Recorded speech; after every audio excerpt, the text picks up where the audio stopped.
Ceux qui croient que je vais me rabaisser à leur bassesse, ils se foutent un doigt dans cet œil et un autre doigt dans cet œil. Et ils se foutent les deux doigts dans leurs deux yeux en les croisant.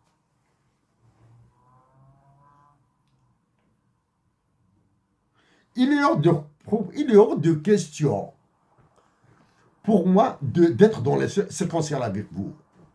Ce sera dans le simultané à stratégie pure. Pour que les choses soient claires.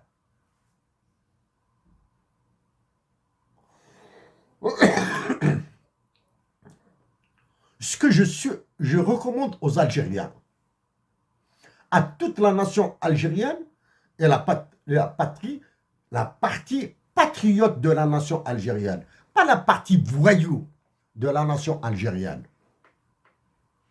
c'est de mettre la patrie dans leur cœur et de dire ce qu'elle veut dans la limite de leur liberté. C'est-à-dire, ils doivent garder leur liberté. Tant pis. Laissez-les agir. Laissez-les faire.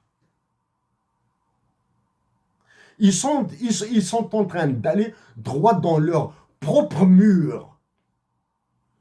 Quand vous êtes sûr qu'il ne sera pas attenté à votre liberté individuelle, à vos libertés collectives, dites ce que vous voulez. Mais dès que vous sentez qu'il y a un danger minimal pour vos libertés individuelles, restez au silence. Évitez d'être réprimé, évitez d'être envoyé en prison, évitez d'être torturé, évitez de mettre dans l'embarras vos familles, évitez tout ça. Parce que actuellement,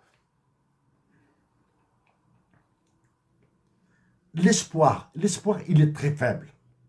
Mais c'est cet espoir, c'est ce faible espoir qu'il faudra entretenir pour qu'il devienne grand, pour que la nation algérienne, pour la partie patriotique de cette nation, organise une nouvelle révolution dans toute l'Afrique.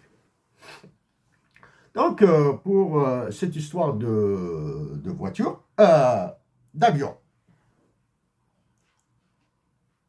d'emblée, cela confirme ce que j'ai dit il y a assez longtemps, il y a au moins un assassin économique en Algérie. Au moins un. Si ce n'est pas deux ou trois. Il y a au moins un assassin économique. Étant donné la structure de pouvoir en Algérie, cet assassin économique s'adresse à des généraux directement. Vous allez ordonner à votre conciergerie, la conciergerie de la présidence de la République, qui est votre présidence de la République, à votre gouvernement, à votre banque centrale de faire ça, ça et ça, sinon on va exposer votre pays et vous avec.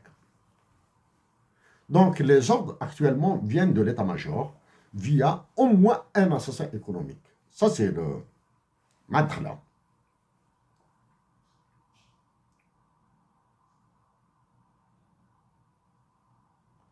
On va essayer de structurer maintenant tout ça.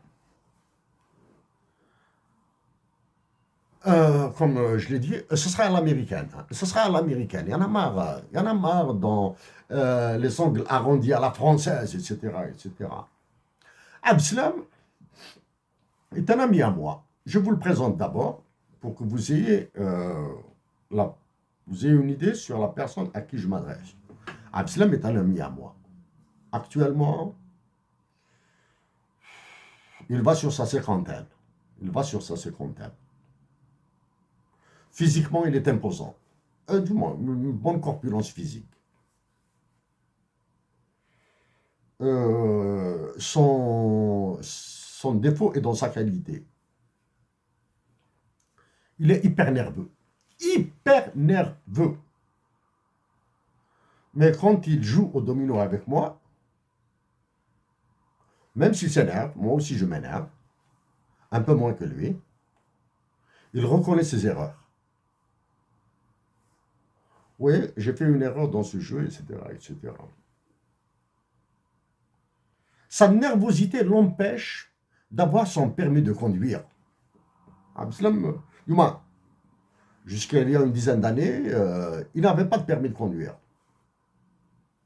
Il n'avait pas un permis de conduire, impossible. Tellement nerveux qu'il peut faire des bêtises à tout bout de champ hein, dans la voiture. Abdeslam a entamé des études à l'université. Abdeslam est surnommé Abdchoual. Abdchoual. Tchaklala. Il a entamé des études à l'université, ensuite il a arrêté.